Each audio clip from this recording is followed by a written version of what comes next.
trazem lembranças. Wellington, deixa eu te fazer uma pergunta. Fala aí. Claro, você sabe que eu estou num contexto absolutamente pós-cristão, pós-moderno. A Europa é um continente pós-cristão, pós-moderno. Muita gente sabe que, indubitavelmente, a França hoje faz parte de um dos 5 países mais ateístas do mundo. Na realidade, o que nós enxergamos na Europa, os templos, as catedrais, que hoje se tornam salões de festas, palácios, hotéis, é uma realidade esmagadora que mostra o futuro dos Estados Unidos, onde os indivíduos têm uma resistência enorme de falar sobre religião, sobre o cristianismo como um fenômeno social, político, religioso, econômico. No entanto, os indivíduos estão abertos quando a gente fala sobre espiritualidade. Sim, porque, de fato, legal. Wellington, Jesus continua sendo este indivíduo com esta personalidade inegavelmente extraordinária. Quando você olha nos evangelhos, cada parábola, cada ensinamento, cada história, eu poderia multiplicar os exemplos, claro que a gente vai ter outros encontros, onde de uma forma orgânica, simples, singela, honesta, através da amizade, nós nos tornamos question marks, pontos de interrogação.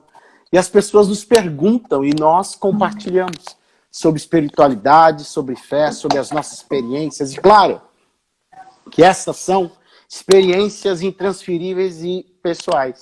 Mas eu te pergunto, Wellington, se você tem alguma memória, alguma experiência que você pode dizer. Eu sei que aqui o divino entrou na minha existência, na minha vida. Foi o leão da tribo de Judá, com a sua pata, pá, que me marcou e está para além da catequese, está para além daquilo que a gente denomina religião. É algo que é absolutamente marcante para você na tua jornada e que você pode compartilhar com um ateu, com um agnóstico, porque conquanto eles não acreditem, eles vão respeitar e eles vão te ouvir, porque é a tua espiritualidade, é a tua vida e jornada com Jesus. Você tem alguma coisa assim, Wellington? Eu tenho uma experiência que eu vivi algum tempo atrás, né, aqui em Marília mesmo. Eu estava fugindo, né, do pastoreio, né, de querer pastorear as pessoas, assim. Eu não queria, né?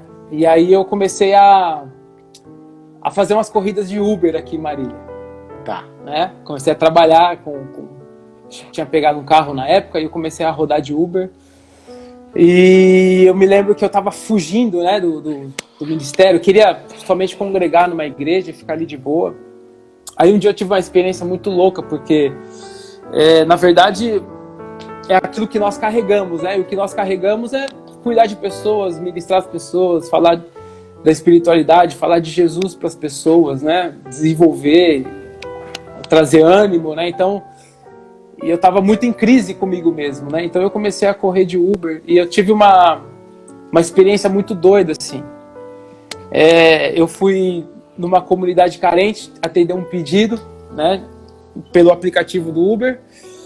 E aí eu cheguei lá e entrou três jovens no meu carro, né?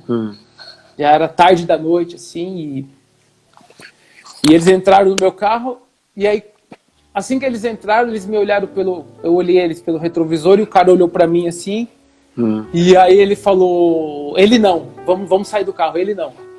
Ele não, porque eu já vi ele pregando na igreja, ministrando louvor, e nós não vamos roubar ele, vamos sair do carro, né? Porque ele é um pastor. Naquele momento, na verdade, o que aquele assaltante declarou era aquilo que eu era e que eu estava fugindo de ser, né? E naquele momento, o próprio Espírito Santo falou no meu coração, tipo assim, não lute com aquilo que você carrega, né? Você carrega isso, então exerça a sua missão, né? Então, a partir daquele momento, eu parei de relutar com aquilo que eu carrego, né? Com aquilo que eu sou. Amém. E depois de então, o Senhor preparou um grupo de pessoas e aí nós começamos a fazer reuniões numa casa E aí coisa Deus linda. foi trazendo pessoas e hoje nós estamos aqui com a casa de oração Aleluia. em Marília, né? Então eu vi a ação de Deus muito forte Aleluia. ali, né? Falando aquilo que eu estava correndo, né? As Amém. crises que eu estava e Deus usou a boca de um assaltante que ia... Aleluia. Para dizer, tipo assim, você é um pastor, cara, acorda, não Amém. lute com aquilo que Deus te chamou para fazer. Então hoje nós nos rendemos, estamos aqui. Amém. Né? Foi uma experiência muito forte, assim. Aleluia. Os dons e a vocação do Senhor são irrevogáveis, meu irmão. Sim, sim, sim. E verdade. você deu uma de Jonas. E nem tocar mais eu queria, assim. Eu tava tão frustrado, né? Claro. Eu não queria mais. Eu vi o violão assim e nem queria pegar mais. Olha só. Deixa pra lá isso aí. Obrigado por compartilhar esta vulnerabilidade. É o que eu mais sinto falta nas nossas comunidades e igrejas. Quando nós nos encontramos, falta essa transparência. Nos tornamos super-heróis espirituais e falta este carinho, essa singeleza. E você viu que se Deus usou uma jumenta, Ele pode usar também um assaltante. Verdade. Ele usa quem Ele quer. Olha só, eu vou te contar uma, compartilhando, até porque a Sofia entrou aqui, eu pensei que ela ia aparecer, ela já saiu. Que linda. Mas eu tenho lido para ela as Crônicas de Nárnia, e são quase 800 páginas. São todas as histórias. De modo que nós estamos já no Príncipe Caspian, na metade do livro. E é maravilhoso. Eu e ela choramos juntos, ela me faz 1 milhão de perguntas. É algo que realmente está marcando a vida dela, está marcando a minha vida. Pois bem, nós estávamos falando sobre a história do Shasta, algumas semanas atrás. E o Shasta, C.S. Lewis conta de uma maneira absolutamente maravilhosa. É uma criança que ele sofre muito, tem assim um mar de dificuldades na sua vida, na sua existência, passa pelo deserto, passa por meio de tumbas e monstros aparece, e ele tem um padrasto absolutamente diabólico, enfim, até que chega Aslan, que na realidade quem conhece sabe que representa a força de Jesus, esse leão maravilhoso. Enfim, ele olha para esse leão, ele toma um susto, ele pensa que é a luz do sol brilhando no seu rosto, mas ele se apresenta, Aslan, e começa a dizer: Shasta, eu estava lá quando você estava no deserto, era eu quem estava lá. Quando a canoa foi rio abaixo, era eu quem estava lá, por mais que o teu padrasto fosse esse ser diabolicamente horroroso, eu estava lá cuidando de você. E o Aslan vai fazendo, né, essas comparações e trazendo ele para a vida do Shasta sem que Shasta percebesse a sua presença. Pois bem, a Sofia olha para mim, ela tem 6 anos de idade, já com uma inteligência aguçadíssima, com perguntas dificílimas, e fala: papai, conta alguma experiência também, que o Aslan esteve presente. E eu até me emociono, porque eu disse, eu tinha 4, 5 anos de idade, a tua idade mais ou menos, a da Júlia, quando eu estava em Valinhos. E o papai brincando saiu da mesa no almoço e foi na piscina e de repente eu caio na água e eu estava já me afogando, Eu lembro, é a minha experiência mais, a memória longínqua como criança. E eu olho, até hoje eu tenho na minha memória isso muito claro. A minha prima, ela mergulha, me toma, eu já estava apagado. A minha tia querida, que morreu depois de câncer, e eu fiz o velório dela. Ela me pegou e fez o CPR, que é aquela boca a boca. Eu voltei. E aí a Sofia olha para mim e eu falo: olha, filha, eu estava debaixo da água e o Aslan estava lá. Eu abri meu olho, foi o Aslan que estava lá.